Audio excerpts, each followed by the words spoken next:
Okay, नमस्कार दोस्तों। आज हम शुरू करने वाले हैं next question. Predict the output का अगला सीक्वेंस है।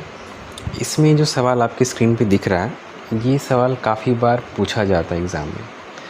इस पर्टिकुलर टॉपिक से सवाल कई बार पूछा गया है। ओके, रैंडम फंक्शंस का यूज़ करते हुए। रैंडम एक मॉड्यूल है, इसके अंदर ये तीन जो फंक्शन है, रैंडम, रैंडिंट और रैंड रेंज फंक्शन, इन तीनों में से कई बार सवाल पूछा गया है और जनरली देखा भी गया कि एक सवाल इस फंक्शन से ज़रूर रहता है। आपको इन तीनों फंक्शन का आउटपुट अच्छे से पता होना चाहिए। तो रिमेंबर के लिए ये तीन फंक्शन हमने मेंशन किए जो बार बार पूछा गया है, जिसमें रैंडम फंक्शन जो है, इसका जो वैल्यू है ये लाई करता है 0.0 से लेके 1.0 तक।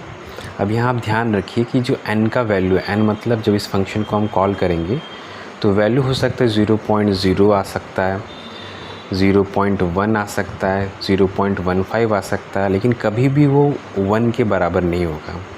इसका मतलब है इस फंक्शन के अंदर जो वैल्यू रिटर्न हो रहा है वो आपका फ्लोट टाइप डेटा है। जो डेटा का टाइप है फ्लोट कैटेगरी, उस कैटेगरी से बिलोंग करता है, क्योंकि डेसिमल में फॉर्म में है और डेसिमल फॉर्म के नंबर को हम फ्लोट बोलते हैं पाइथन प्रोग्राम के अंदर। सेकंड जो फंक्शन है ये रैंड इंट फंक्शन है। इसमें दो पैरामीटर हम पास कर सकते हैं, मतलब दो वैल्यू दे सकते हैं।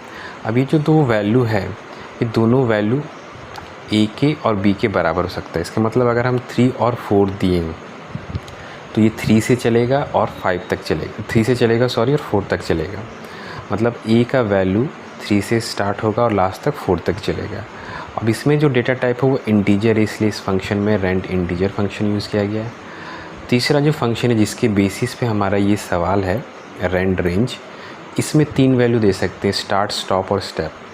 स्टार्ट का मतलब है कहाँ से वैल्यू स्टार्ट होगा, कहाँ तक एंड होगा, और जो वैल्यू स्टार्ट और स्टॉप चल रहा है उसका इंक्रीमेंट किस तरह से करना है। अगर पॉजिटिव वैल्यू है तो पॉजिटिव साइड जाएगा, नेगेटिव वैल्यू है तो नेगेटिव साइड जाएगा।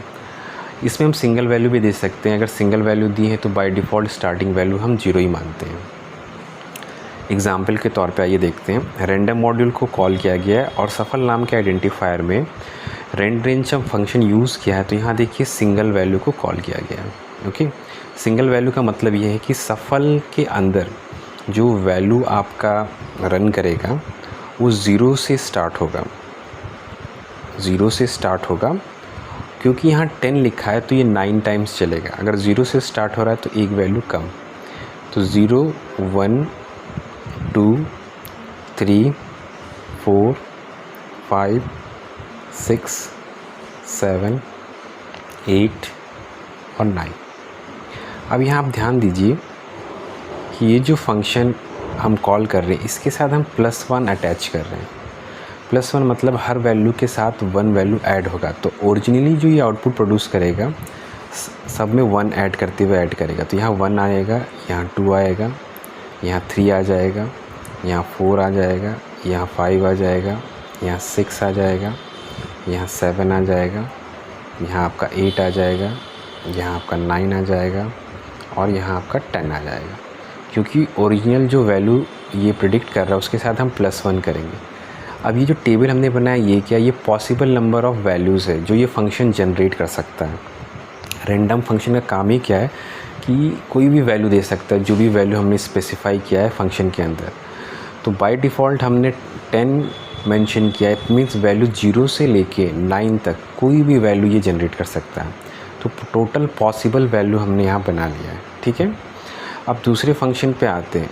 अब दूसरे फंक्शन पे जो वैल्यू है आपका वो 5 दिया हुआ है। इसके मतलब ये स्टार्ट होगा 0 से, ये स्टार्ट होगा 0 से, फिर 1, फिर 2, फिर 3 और फिर 4। टोटल एलिमेंट अगर हम काउंट करेंगे तो 5 ही है। इसका मतलब 5 एलिमेंट इसने प्रोड्यूस कर दिया है। लेकिन ये 5 जो एलिमेंट इसने प्रोड्यूस किया है इसके साथ इसने मल्टीप्लिकेशन भी किया। आगे आप देख सकते हैं स्टार के साथ 10 से मल्टीप्लाई किया है। तो 10 से अगर हम पहले एलिमेंट को मल्टीप्लाई करेंगे तो ये 0 ही आएगा, 1 को मल्टीप्लाई करेंगे तो 10 आएगा, 2 को मल्टीप्लाई करेंगे तो 20 आएगा, 3 को मल्टीप्लाई करेंगे तो 30 आएगा, 4 को मल्टीप्लाई करेंगे तो 40 आएगा। ओके, यहाँ तक आई होप आपको समझ में आ रहा होगा। अब हम एलिमिनेट करते हैं क्योंकि सवाल आपसे पूछा है कि ऐसा कौन सा आउटपुट है जो ये प्रोग्राम जनरेट नहीं करने वाला। ऑप्शन में आपको 4 वैल्यू दिए गए, तो हम एक एक करके ऑप्शन चेक करते हैं। पहला ऑप्शन सफल का वैल्यू 1 और ड्रॉ का वैल्यू 0, तो सफल 1 आ सकता है, ड्रॉ 0 आ सकता है, ठीक है। अब यहाँ पे जो आउटपुट है ये प्रिंट स्टेटमेंट के बेसिस पे निकला। आप देखिए सफल एक स्ट्रिंग कैरेक्टर है, इसीलिए सब में आपको देखने को मिल रहा है कि एज इट इज़ सफल शो कर रहा है। इसके बाद सफल का वैल्यू के लिए हमने ये टोटल आउटपुट जनरेट करके रखे हैं, ठीक है। इसके बाद and is equal to hash लगा हुआ है, दैट मीन्स सफल के वैल्यू के बाद हैश सिंबल सब में ऐड होगा। सेकंड स्टेटमेंट में देखिए ड्रॉ आपका स्ट्रिंग कैरेक्टर है, इसलिए एज इट इज सब में ड्रॉ आपका शो कर रहा है। अब ये ड्रॉ का वैल्यू चेंज करेगा बिकॉज हमने रैंडम फंक्शन यूज़ किया, तो ये पॉसिबल वैल्यू हमने पहले ही लिख लिया है। तो फर्स्ट एलिमेंट में सफल 1 है, ड्रॉ 0 है, तो ये पॉसिबल है, आ सकता है। सेकंड पे हम देखेंगे सफल 10 है, तो देखते हैं सफल 10 है, तो देखिए सफल 10 आ सकता है, ओके। आपको पिंक कलर का देखना है क्योंकि पिंक कलर आपका फाइनल वैल्यू है, तो 10 आ सकता है और ड्रॉ में 10 आ सकता है, ठीक है, दिया हुआ है, तो ये भी पॉसिबल आ सकता है। सफल फिल 10 दिया है, ऑब्वियस है सफल 10 हमारा आ रहा है, और इसके बाद ड्रॉ 0 दिया है, ऑब्वियस है ड्रॉ 0 भी आ रहा है। अब लास्ट वाले में देखिए सफल 11 दिया है, सफ 11 जो वैल्यू है ये हमारा टोटल पॉसिबल आउटपुट में कहीं पे भी रिप्रेजेंट नहीं कर रहा है, इसका मतलब ये वैल्यू सफल वाला नहीं जनरेट करेगा। दूसरा ड्रॉ 50 दिया हुआ है, तो ड्रॉ में भी देख सकते हैं पॉसिबल नंबर ऑफ़ आउटपुट में 50 कहीं नहीं दिया हुआ है, डैट मीन्स आपका जो करेक्ट आंसर है वो है ऑप्शन नंबर डी। इस तरह के सवाल आप प्रैक्टिस करते रहिए, क्योंकि एक न एक सवाल इस टॉपिक से ज़रूर दिया जाता है, और ये तीनों फंक्शन इम्पॉर्टेंट है क्योंकि इन तीनों में से कोई एक फंक्शन के बेसिस पे आपका फाइंड आउटपुट क्वेश्चंस दिया जा सकता है। अगर कोई डाउट हो तो मैसेज कीजिएगा। Have a nice day, bye bye.